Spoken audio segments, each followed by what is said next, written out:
Governor Holcomb's briefing will begin in 2 minutes. For the journalists joining us in the digital press room, if you'd like to ask a question, you can click the Raise Your Hand button. When you are called upon, we will unmute your microphone, and then you also will have to unmute your own microphone.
Good afternoon.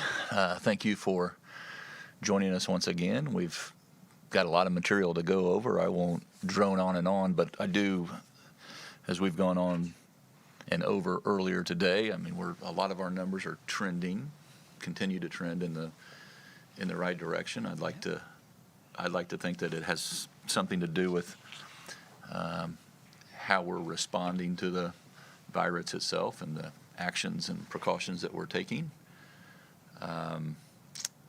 But this is an ever-changing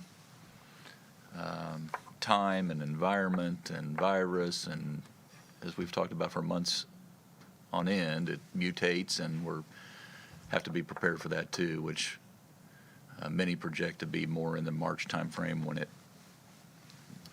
the madness is truly upon us. Even more important now to continue on the path that we're on and continue to watch these numbers drop while these new variants are working on our way. But you want to give us an update on where we are numerically? Sure. Thank you, Governor. Good afternoon, Hoosiers. Nearly 737,000 Hoosiers have received their first dose of vaccine as of today. That's an increase of nearly 126,000 from last week. Of those individuals, more than 258,000 have received both doses and are fully vaccinated. It's incredibly exciting to see these numbers continue to climb.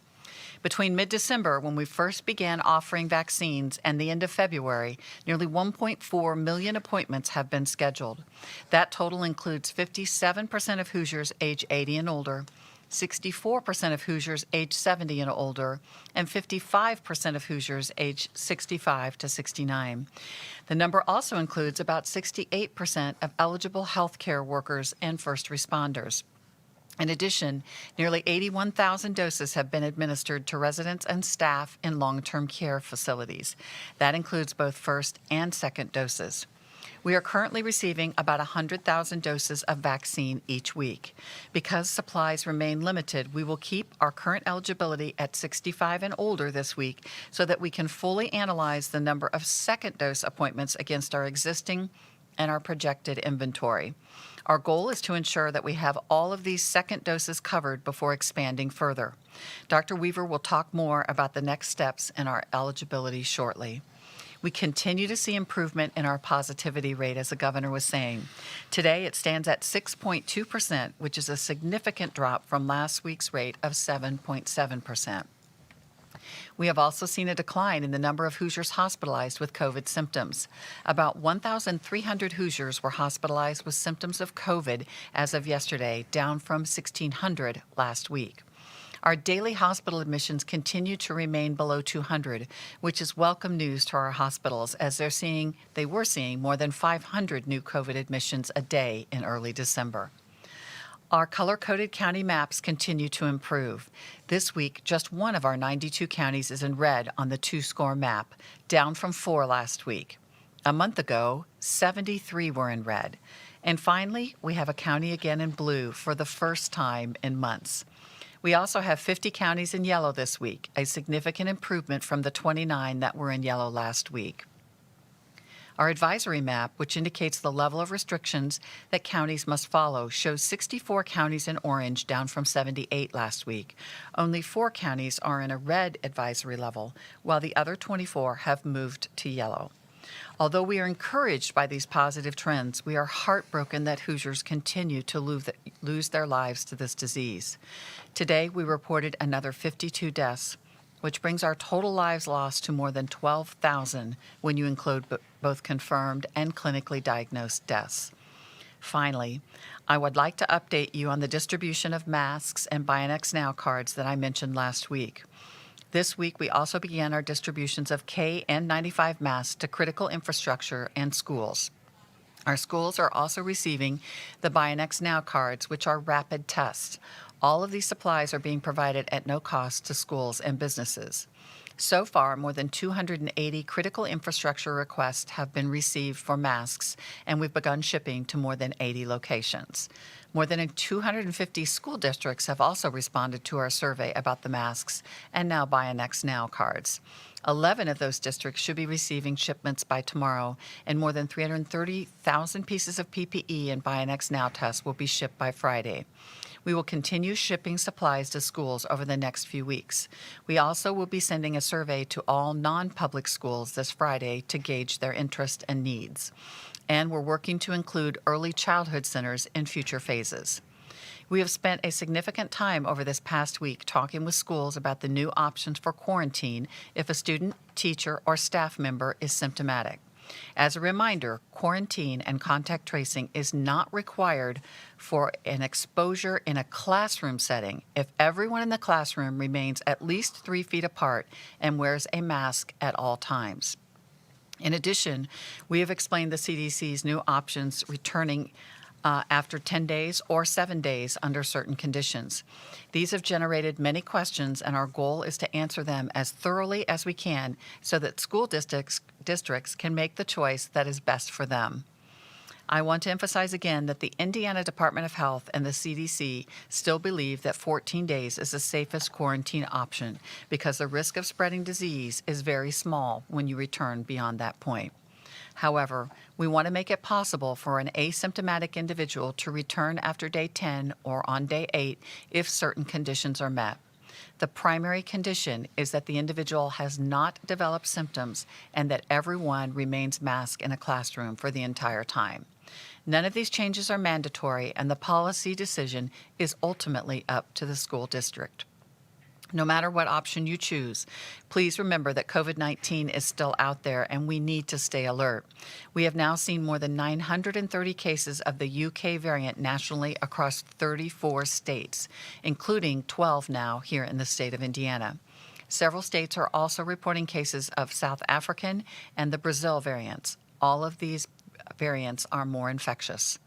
So even though you may be tired of hearing it, please keep wearing your mask, practicing social distancing, staying home if you're sick, and getting tested. Get tested if you have symptoms. Our daily testing rates have been declining, but there are still plenty of free tests available right now. Thank you. And with that, and you mentioned a week ago, in terms of our positivity rate, a month ago, going to January 11th, it's the 10th today, so January 11th we were at 16.5. So today 6.2, so 10.3% drop. But again, when you look at it over month by month by month over the last 10 plus months, there's this ebb and flow, and we want to be in a good spot, not just today, but a month from now when March Madness is upon us. With that, we'll go to Dr. Weaver. Dr. Weaver? Thank you. We are very excited that we have over 50% of our 65 to 70-year-old Hoosiers either scheduled or have received their first dose of vaccine, and over 60% of our 70 to 80-year-olds. We continue to see these numbers slowly rise, and we are happy that those Hoosiers who are the most vulnerable for hospitalization and death will be protected. As previously announced, our plan remains to use data to inform our eligibility guidelines. As soon as possible, we plan to decrease the age of eligibility to include Hoosiers 60 to 65. This group includes approximately 432,000 people. Vaccinating Hoosiers age 60 and older targets a population that accounts for 93% of the deaths here in Indiana. This week, the Indiana Vaccine Advisory Committee met to discuss next steps after we reach age 60. When we have enough vaccine and have vaccinated an appropriate portion of the 60 to 65 age group, we will then incrementally expand eligibility to 2 additional groups: Hoosiers age 50 to 59 and Hoosiers under age 50 who suffer from certain comorbidities. In Indiana, people who are age 50 and older make up just over 35% of the population, but account for 80% of COVID hospitalizations and 97.6% of our deaths. Our data show that Hoosiers age 50 to 59 are 30 times more likely to die of COVID-19 than people age 20 to 29. They are 4 times more likely to be hospitalized than the 20 to 29 age group. By making Hoosiers age 50 and older eligible for vaccine, we are capturing 82% of the state's population that suffers from any comorbidity that increases their risk. Nearly 858,000 Hoosiers are in their 50s. So expanding to this group will be a large undertaking that will require ample supplies of vaccine. Again, I urge you to please be patient while we wait for those supplies to arrive. In the other group that will become eligible, we are targeting an estimated 51,000 Hoosiers with specific conditions that put them at increased risk of severe illness. These Hoosiers have 4 to 10 times increased risk of death if they were to be infected with COVID-19 based on our own state and international data.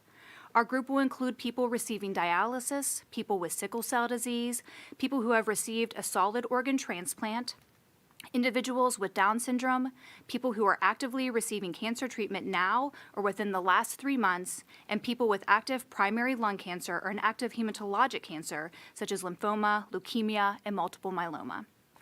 We will be working with medical providers who treat these individuals and the associations that serve these people with these conditions to identify the best way to reach out to these individuals directly when they are eligible. Again, this plan was deemed best after advisement from our State Vaccine Advisory Committee, which consists of experts in infectious disease, critical care, immunology, and ethics, as well as the advisement of Indiana leaders in oncology, solid organ transplant, sickle cell, and dialysis. I want to remind Hoosiers that our original vaccination plan had outlined that after vaccinating Phase 1A, which was our healthcare workers and first responders, that we would vaccinate individuals who are at particular risk of severe illness or death associated with COVID-19 disease based on the latest evidence-based criteria, and that is what we are doing. We continue to use data to drive our decisions. We reviewed risks based on age and the CDC's list of conditions that lead to an increased risk of severe illness from the virus. We know that these categories do not include all Hoosiers who have conditions that could put them at greater risk from COVID, but we are working to expand to those most at risk as quickly as our vaccine supplies allow us to do so. We're hopeful that more vaccine could be on the way in the near future. Johnson & Johnson has applied for its emergency use authorization from the FDA, and a meeting on that request is scheduled for the end of the month. The J&J vaccine is a single-dose vaccine. It is easier to bring to people and for one-time vaccine than to coordinate inventory and scheduling for 2 doses. It also has much less stringent storage requirements and can simply be refrigerated. The Johnson & Johnson vaccine is 85% effective in protecting against severe disease at day 28. And the efficacy against severe disease increased over time with no cases in vaccinated participants reported after day 49. There were no hospitalizations or deaths in people who had received the vaccine. We have come a long way since our first vaccines arrived in December, and we still have a long way to go before we can say with confidence that the worst of this pandemic is behind us. Please continue to be patient and know that we are expanding vaccine eligibility as quickly as our supplies permit. Thank you. Thank you, Dr. Weaver. And just you both, earlier today I asked, are we ready when that happy day comes where supply, some suggest, will outstrip demand? And you both simultaneously answered me with the same thing, which was, Absolutely. We have been ready. We're more than ready for that. We have 290 sites now with the Right. opportunity to expand that 3 or 4 times, and the ability to get our 10 mobile vans that are just sitting there not being used right now, each one of them the ability to be a mass vaccination site because we don't have vaccine. and maybe also because some people were tuning into not just 2:30 today, they're getting their news from other sources as well throughout the day. Good. You might both want to just touch on before we get to, and by the way, Dr. Dan is with us, Roseniak, and Chris Johnston with the OMB.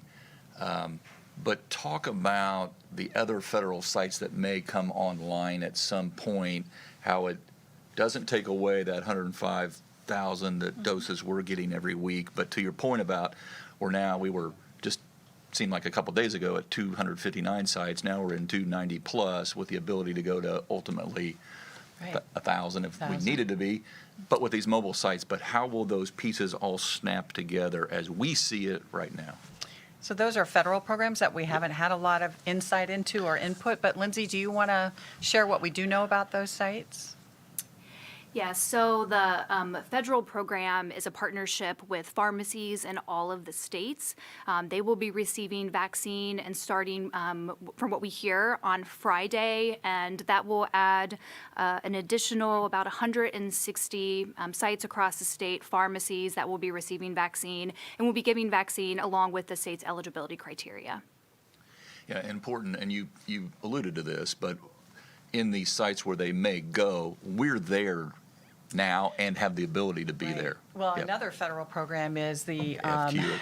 they have stated that they're going to give vaccine to our federally qualified health clinics and community health clinics, and realizing about 4 weeks ago that many of those sites are in areas of our lowest socioeconomic populations, higher minority populations. Dr. Weaver and her team very wisely reached out and engaged them to give vaccine not just to their patients, but to their communities in general because of their locations. And so they've been actively engaged with us in 44 different sites already to this point.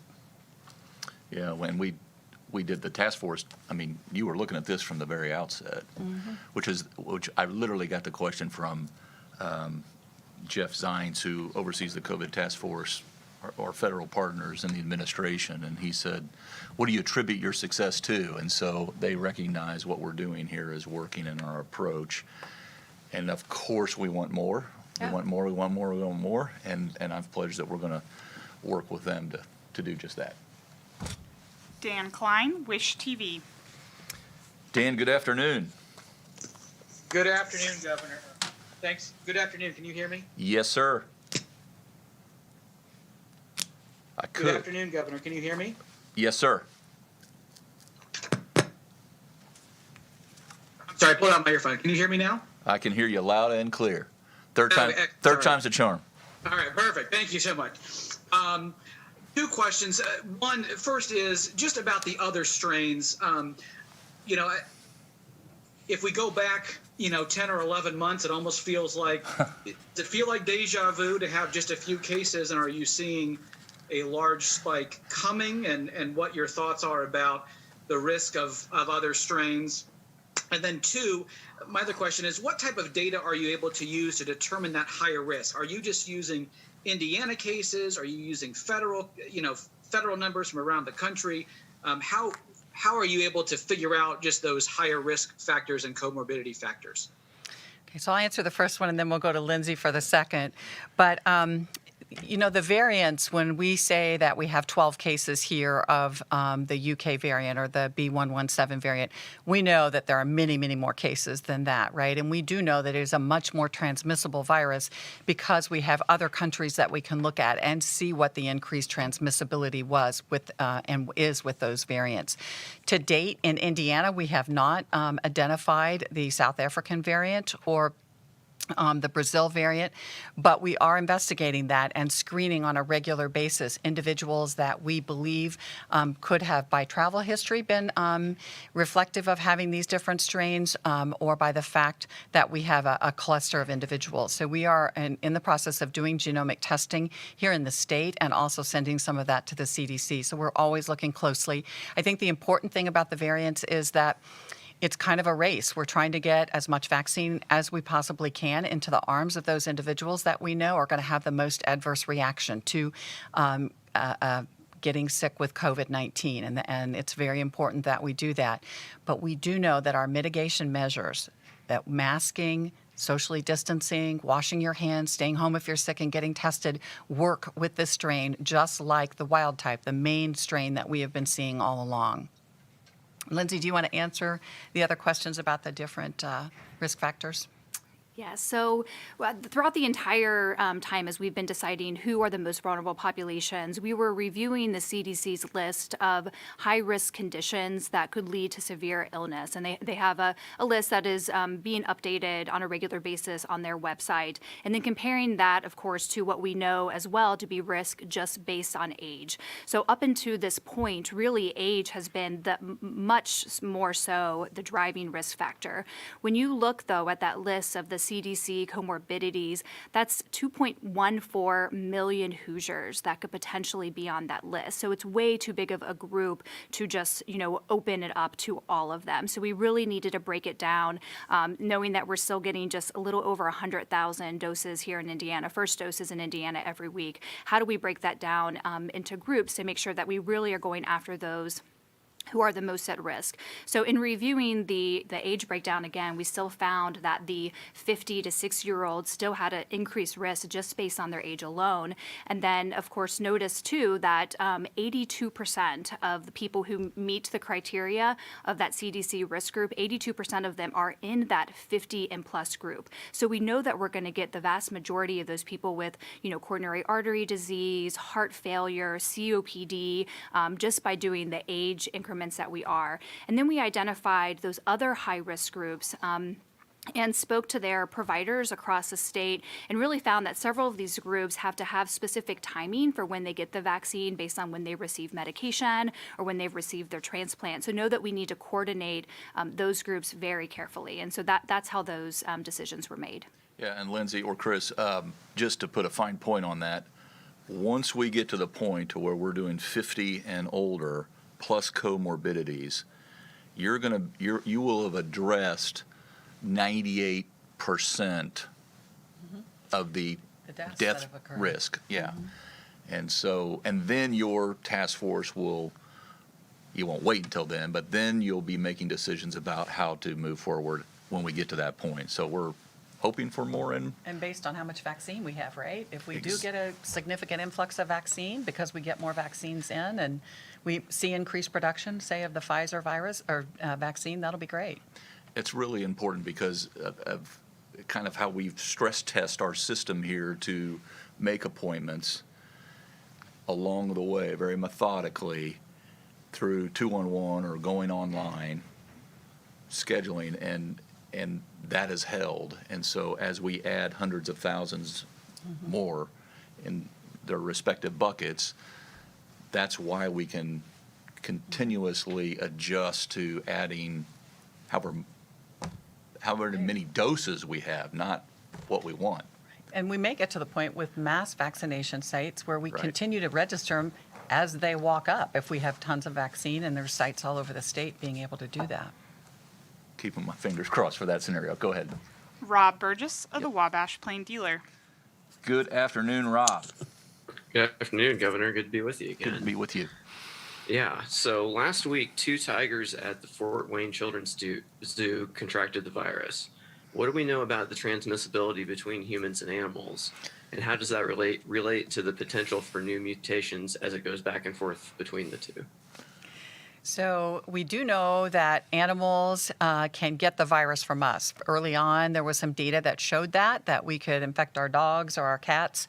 I have not seen to date that we are confident that that same infection from the animals to us has occurred. And I'll flip that over to Dr. Weaver just to see if she's heard anything different.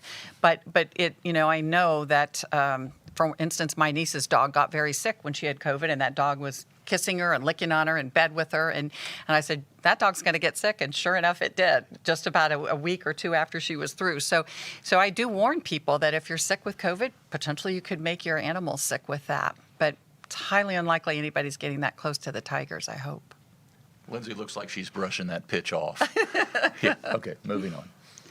Casey with the Associated Press. Good afternoon, Casey. Good afternoon. You touched on this a little bit earlier, but in regards to those new White House plans to have 100 federally run vaccination centers operating by the end of the month, I'm wondering if Indiana has requested one or if the state will request any, and why or why not.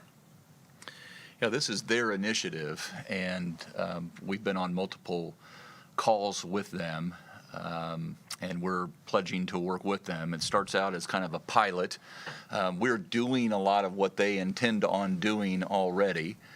Maybe some states aren't, and so they're trying to fill that void or address that need. But they have also pledged to me that they'll continue to evaluate this on an ongoing basis to make sure that it's efficient. What we don't want to have happen is there to be any confusion. We want reality to meet expectations of folks who are looking to get vaccinated, and we don't want a drag on our reporting, meaning if you go to one place and it takes 3 days for us to then report it when we've got a system down that is much more immediate than that, and we have the ability to right now move vaccine to places of need. I mean, you talked about. We try to keep it very proportionate. Yeah. We try to look at the percentage of healthcare workers in a particular county or the percentage of individuals over a certain age, and then try to make sure that we are equally allocating that vaccine across the state of Indiana. And we are working with FEMA and have submitted a request to FEMA for some financial support of our mobile sites and the mass vaccination that they'll be able to do. Yeah, so Casey, we're not going to turn down help. We want help. We want more. We know there's a way that we can continue to work together, and I appreciate their. Look, I sent Jeff Zients a letter electronically and mailed at 10 a.m. last week on, I think it was Tuesday, requesting a time for us to discuss just this matter. And by 2 p.m. we were on the phone that day discussing this, and then we have with. Governors around the country on our National Governors Association. So I'm not sharing anything that other governors haven't also expressed. And the good news is that we're talking on a very regular basis and wanting to make sure that we're the most efficient and least confusing process out there. Right now we got a good thing going, and I want to accelerate it. Kathy with the Ferdinand News. Afternoon, Kathy. Good afternoon. Hope you're both doing well today and it's not too icy in Indy. It's getting bad here. It's getting cold. Stay safe. Yes, you all too. I have a question about the Lilly therapy that was created a couple months ago. We hear nothing about that. I've heard of no one who's been treated with that. That could just be in my area, but I'm just curious if that's still being used for the mild to moderate cases. Absolutely. In fact, Indiana has, I think, the largest site in the nation that is actually giving that monoclonal antibody. And we have partnered with with admission sites all over the state that can actually give this drug, all associated with hospitals. And every week, it's 2 weeks now, we get our allocation. Every bit of it goes out because all of our systems are asking for that for their infusion centers. So those individuals that are at risk and that are not hospitalized, don't have to be on oxygen, are the perfect candidate if they have underlying comorbidities. You want to talk about what was just approved? Speaking of Lilly, we're very proud. Right. Yesterday, it was the last 24 hours. They will be able to actually administer both of the monoclonal antibodies together, which has already been happening with other antibodies and has shown an improved effect for individuals. So we're really excited that that approval and EUA has come through for Lilly. Yeah, I hope you hear more about it, Kathy, because this is, I'm not a doctor, but I don't think it's any coincidence that we are our hospitalization rate has ticked down too with these therapeutics being administered. Many of the hospitals that do a lot of this Yeah. believe very strongly that this has made a significant difference in their number of hospital admissions they've had. And, yep. Lauren Chapman, Indiana Public Broadcasting. Afternoon, Lauren. Good afternoon, Governor. How's it going? So far, so good. A lot of day left. There is. I wanted to ask. You were just talking about the improvements in Indiana's numbers. Testing has significantly decreased, and so I'm kind of curious. Given that Indianapolis is hosting March Madness soon, given all that we are preparing for as a state. What the state is doing to encourage people to go get tested. Is there any potential campaign for getting folks tested, especially with these new virus strains? I would imagine with something that is more easily contagious that you would also want folks to go out there and get their nose swabbed. Mm-hmm. So we still administered about 38,000 tests yesterday. It's just that our positives are really down. We're not doing 50 or 60,000 tests, which we were at one point. But most certainly we are continuing to message to all of our providers across the state, to hospitals, emergency rooms, that if they have a symptomatic individual, to get them tested. We have not changed anything about our sites. We have not decreased the number of sites that are testing or the number of hours that they're testing because, number one, we want to remain prepared for what might come our way. But number two, we want that to be easily accessible to Hoosiers all over our state. Andy with the Daily Journal. Afternoon, Andy. Hi, I just had a quick question about schools. I understand that schools could request these masks, and I understand that they submitted their student numbers. Are you guys sending one mask per student, or how is that working? How are you guys determining how many masks you're sending based on the student body? And then I also wanted to know, when is the latest schools will get their supplies?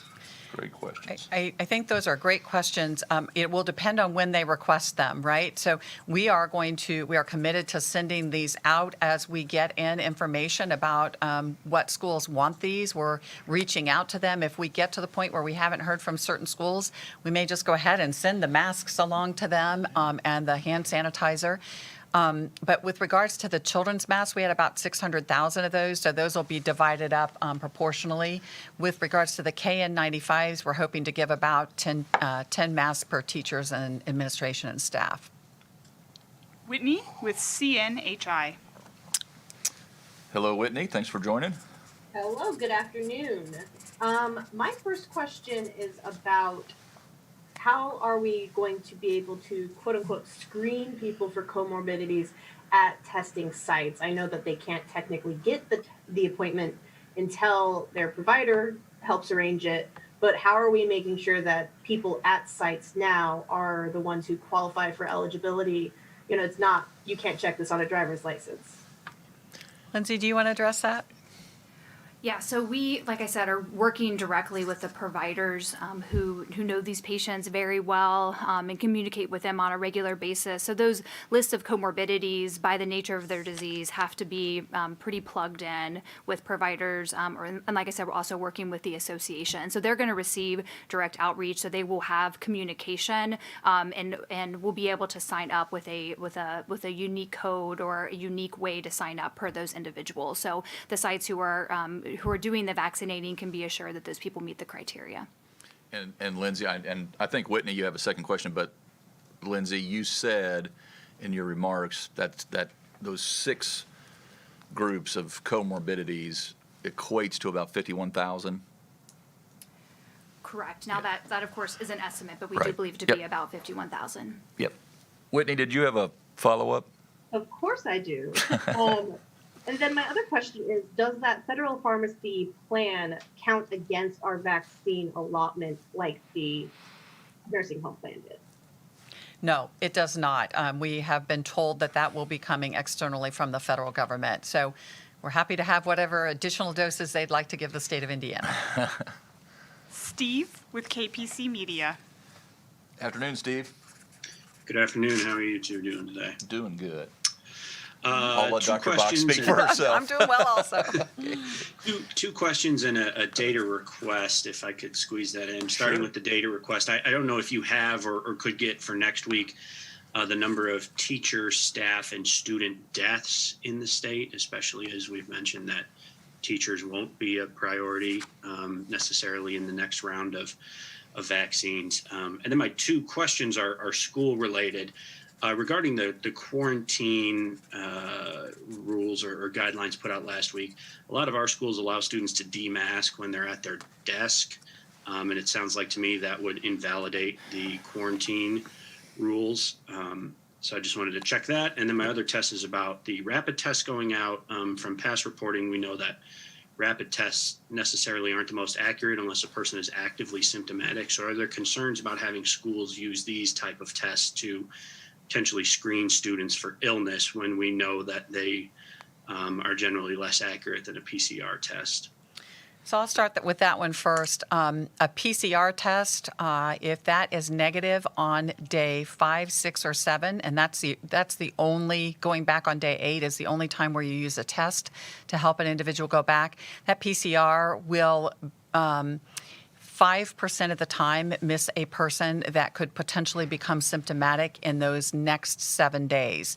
So that is why when they return, it is absolutely critical that they are masked at all times. They don't participate in extracurricular activities or any type of athletic activities where their mask would have to be removed. When their mask would have to be removed, like to eat lunch, they need to truly be separated from other individuals by that good 6+ or more feet so that that risk time would be limited.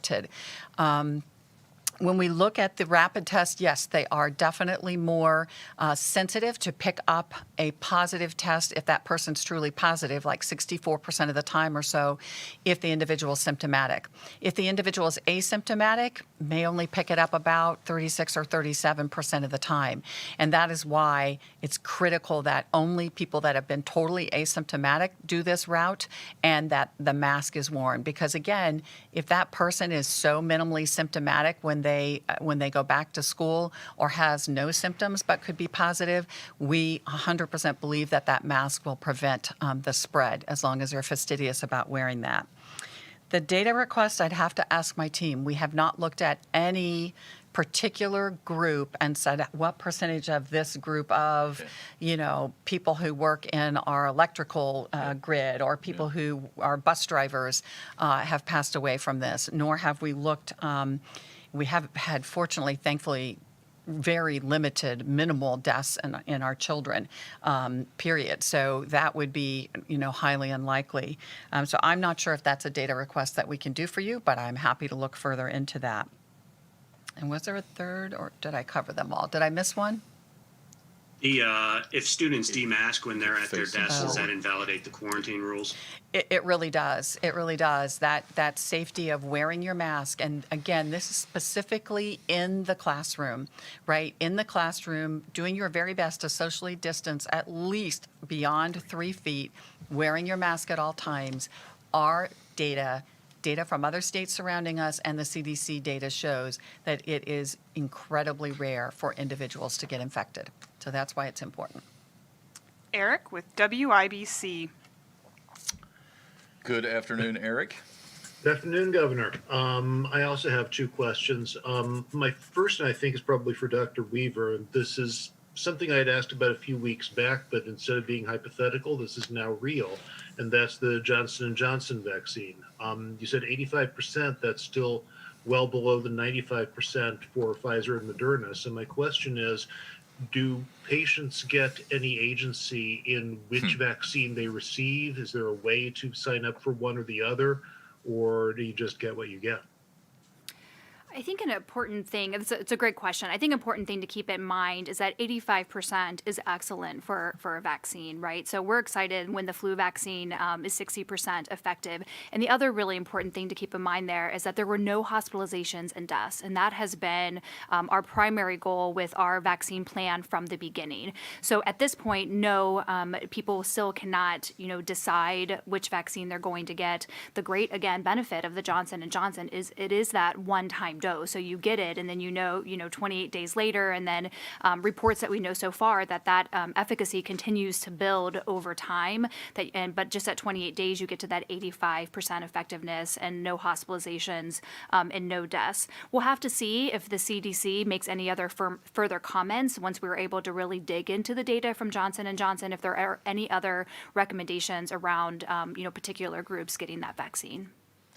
You might just very quickly before we get to Eric's second question, Lindsay or Dr. Box, talk about the difference between J&J. I mean, first of all, this is like the first time I can remember where we actually know the names of the manufacturers of these vaccines, and we're wanting to decide if we pick or choose based on an 85 or a 95. But you want to talk about just the difference, but what a potential game changer J&J could be to add to the total mix because of its unique storage, et cetera. Right.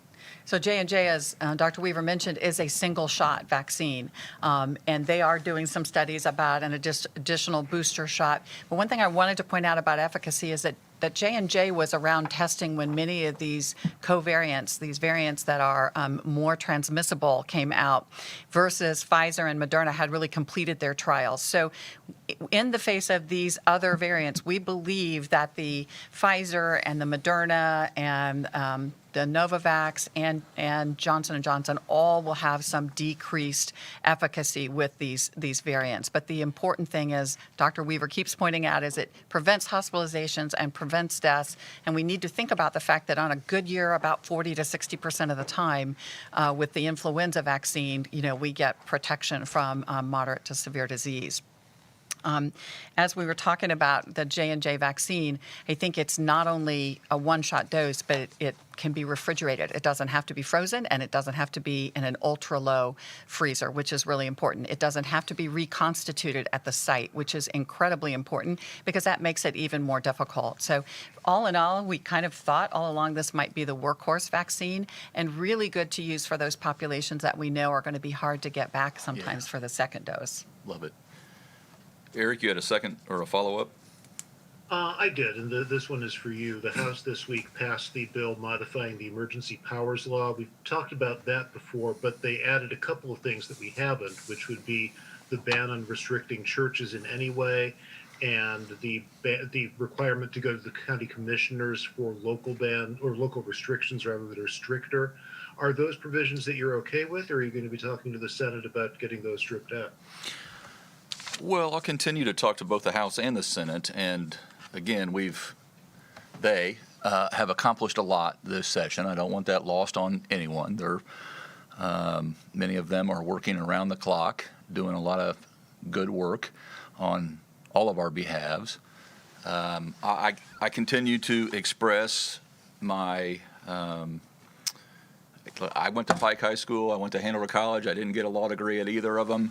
But I start with the Constitution. I mentioned this last week, and I first want to make sure anything that is done passes constitutional muster. And while a lot of things have changed over the course of this last year, Article 4, Section 9 of our Indiana Constitution, which I took an oath to uphold, hasn't. And so I think I want to make sure that we start from a place as we're seeking to do good, that is constitutional. And so before we get into all the line items of whether I agree or disagree, I do share their concern that we're all in this together, and I want to make sure that we're able to get out of this all together. And I'm pretty darn proud of, I know she's sitting here and she's sitting there, but I'm pretty darn proud of the way that our team has sailed through this storm to date.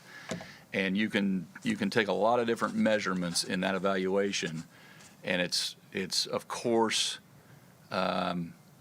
currently our vaccination process, but it's also when I'm talking to other governors around the country, when you look at the economic side of our ledger, that's so important, so that we can then in turn help folks who have been disproportionately harmed, in addition to losing loved ones. And when Dr.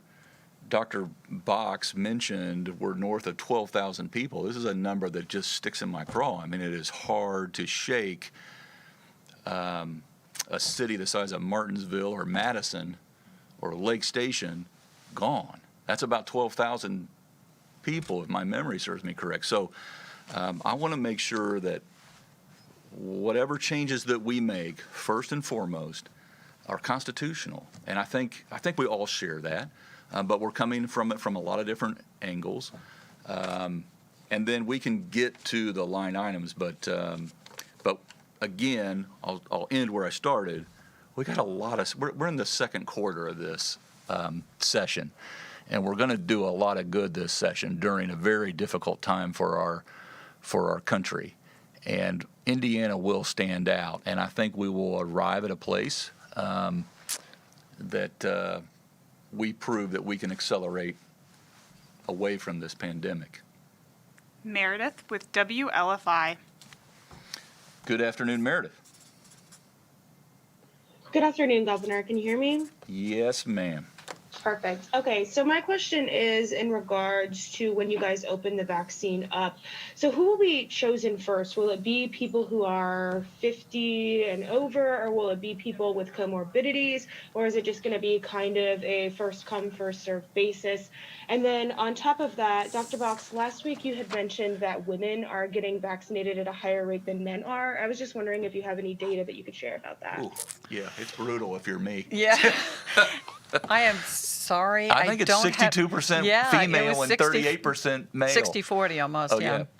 Yeah. I'm sorry I don't, but I will bring that specific data, and it is on our dashboard. If you go to the rshot.in.gov or coronavirus.in.gov, you can find that actual breakdown there.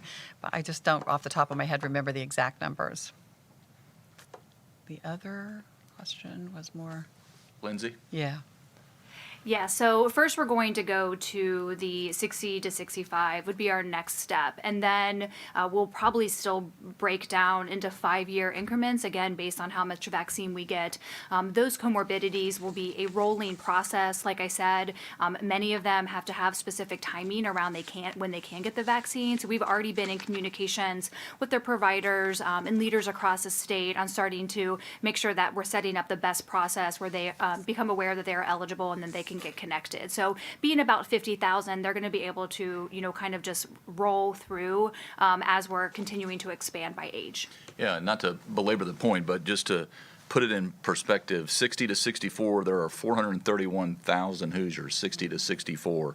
55 to 59, there are 446,000. 50 to 54, there are 412,000, plus the 51,000 that we talked about with comorbidities, those 6 comorbidities.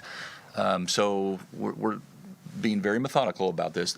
The good news is, though, and I want to go back to that 2-on-1 and Zotec, the way that we're scheduling appointments here is accommodating both the consumer, the person wanting to get it in their arm, and our supply. Dylan with Chalkbeat. Afternoon, Dylan. Good afternoon, Governor. I've heard that Dr. Box has said some special education teachers are eligible for vaccines now. Are special education teachers eligible to receive the vaccine as qualified healthcare workers? So what I have said, and I've been trying to message this as clearly as possible, we have many aides that are in the classroom with our special education students, and they do a lot of the suctioning and the close medical type care and work. And so if a particular teacher has that ability in their classroom, they would not necessarily be eligible. However, in some of our smaller schools or more rural schools, they may be doing all of that for that individual student. And under those circumstances, I would most certainly want them to be able to get vaccinated. Brock Turner, WFIU. Afternoon, Brock. Good afternoon, Governor. I have 2 questions here, one for you and one for Dr. Box. Specifically, Dr. Box, in regards to contact tracing. I know ISDH has been employing a lot of state-run tracers. Can you talk about any changes that we might see to that program or readjustments as we move to lower cases? Do you anticipate switching to a more active approach or anything like that? We have continued to be actively engaged with all of our positive cases, reaching out to them with text messages and asking them to call us back and reaching out for phone calls to reach them. As far as close contacts, many of them were actually texting them, giving them the link to resources for information about what a close contact is and what they need to do and when they would want to get tested, and then offering them the ability to call us, but not always necessarily calling them directly. However, our local health departments are on the same Microsoft platform that we are, so they have that open case and oftentimes are the additional work to address those individuals within their communities. We already, with the decreased number of cases, have begun to use some of our Maximus call center individuals to help with not only reaching out to individuals in our older age groups that we want to get vaccinated, but to do additional education, answer additional questions, and to assist with schools. So we have already been kind of expanding their abilities and expanding their education so that they can cover more things that we need covered with a call center. And you had one for me, Brock? Thanks for that. I do, yeah. Thanks for that clarification, Dr. Box. A non-COVID related question for you, Governor. There's a committee hearing this afternoon that would allow for permitless carry of handguns. Is that legislation that you would sign if it were to pass both houses, or would you consider a veto for that? Well, like I said, we've got a second half to go, and so I want to see what the bill looks like at the end of the day. Obviously, I'll just say this. Hoosiers have a constitutional right to carry, and they do as we speak. That will continue. Hoosiers have the ability, obviously, to do that in a free fashion, cost-free. And that will continue. As to the folks who are going to share their own personal testimony and own expertise for the conversation, I'll be watching it and paying close attention to what does or does not come to my desk. And I'll be very clear when I start to see the bill's language become a bit clearer as well. By the way, I should say that you didn't ask this, but someone else did.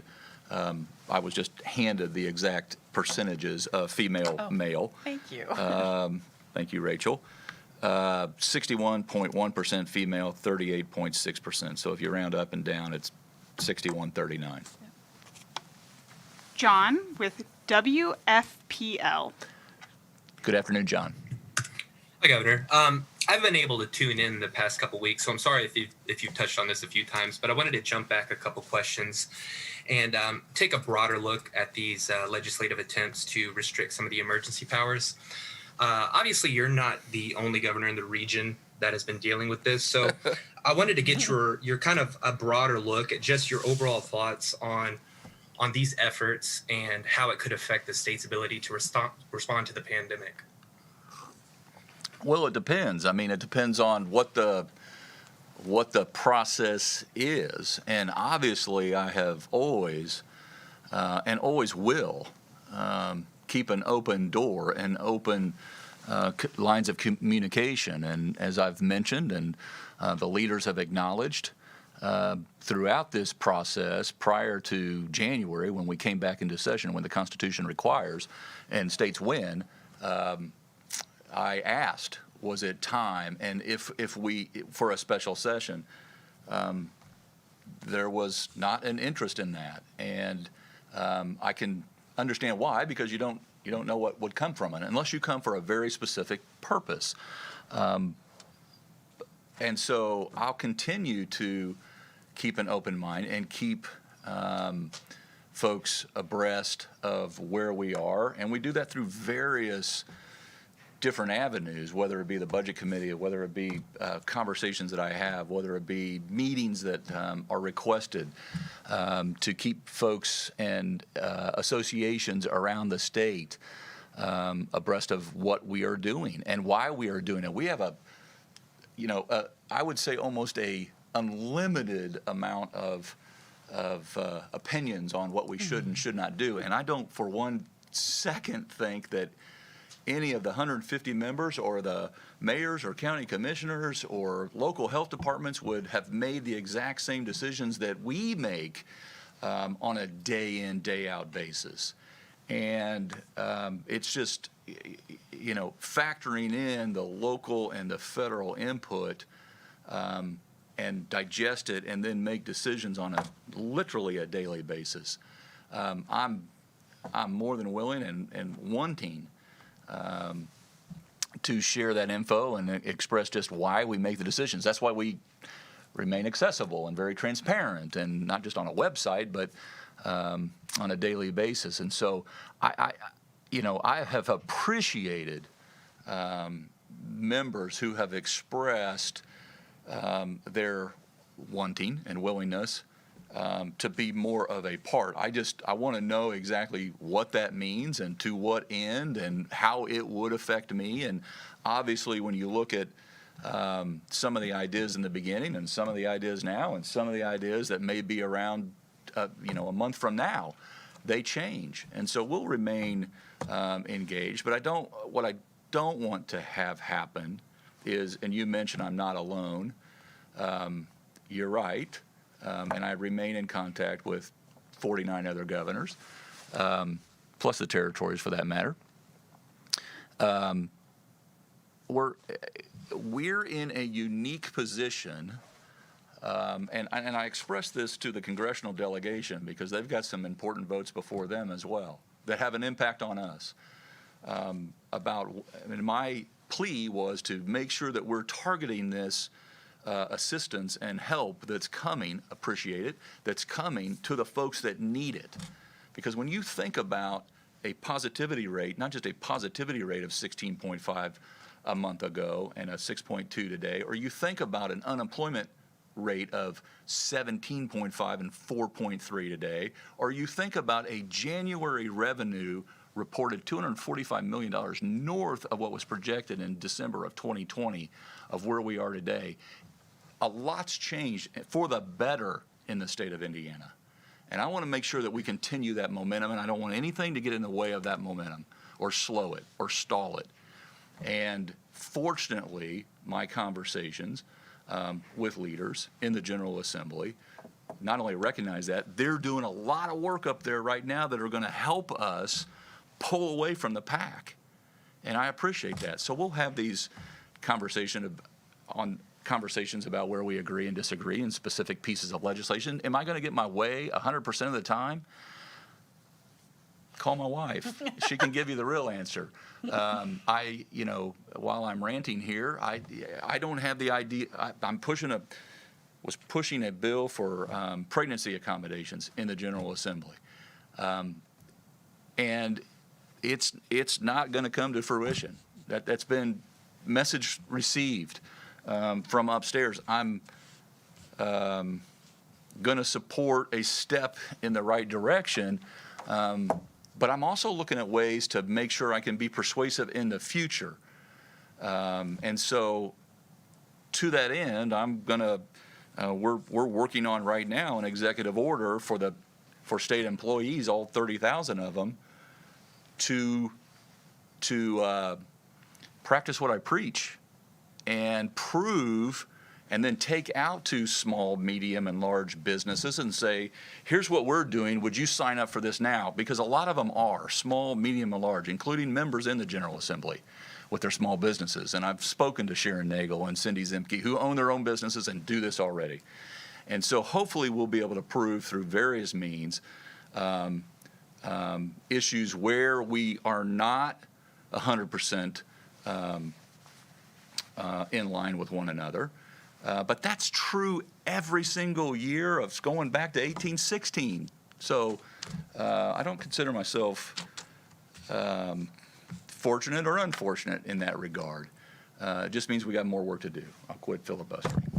Our final question is from Mark with the Terre Haute Tribune-Star. Hello, Mark. Good afternoon. Good to see you. Thanks for your time. Appreciate it very much. Thank you. One of the outlets that Hoosiers have had through the pandemic to get some diversion is the outdoors. And it's hard not to look at Senate Bill 389 and wonder if Governor Daniels' stated goal 11 years ago with Healthy Rivers of becoming a national leader in wetlands might be imperiled by that bill. What's your concern about it? Well, I am, and you saw a couple of our agencies, plural, more than one, testify in that regard. And again, these are agencies with the expertise on not just the intended consequences of which you may be speaking to, but the unintended consequences as well. I'll continue to work with members and leaders in the General Assembly. I spoke about this morning, and my concerns with it. So I hope, and I'll meet with the stakeholders too, because again, I'm not trying to slow down our momentum. I want to do it responsibly, and I don't want it to imperil, to use your word, or jeopardize any of the progress. We're making a ton of progress on this front.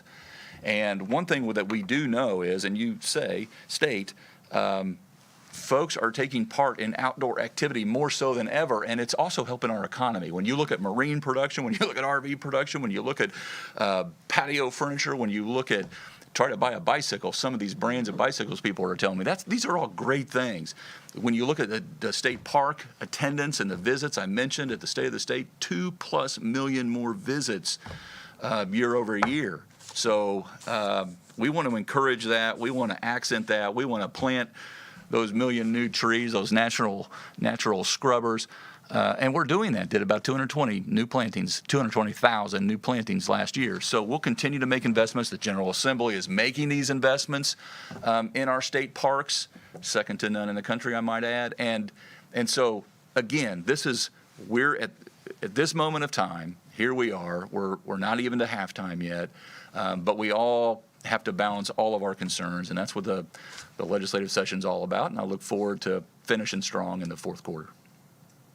Joining today's briefing. Governor Holcomb's next briefing will be next Wednesday at 2:30 p.m. Eastern.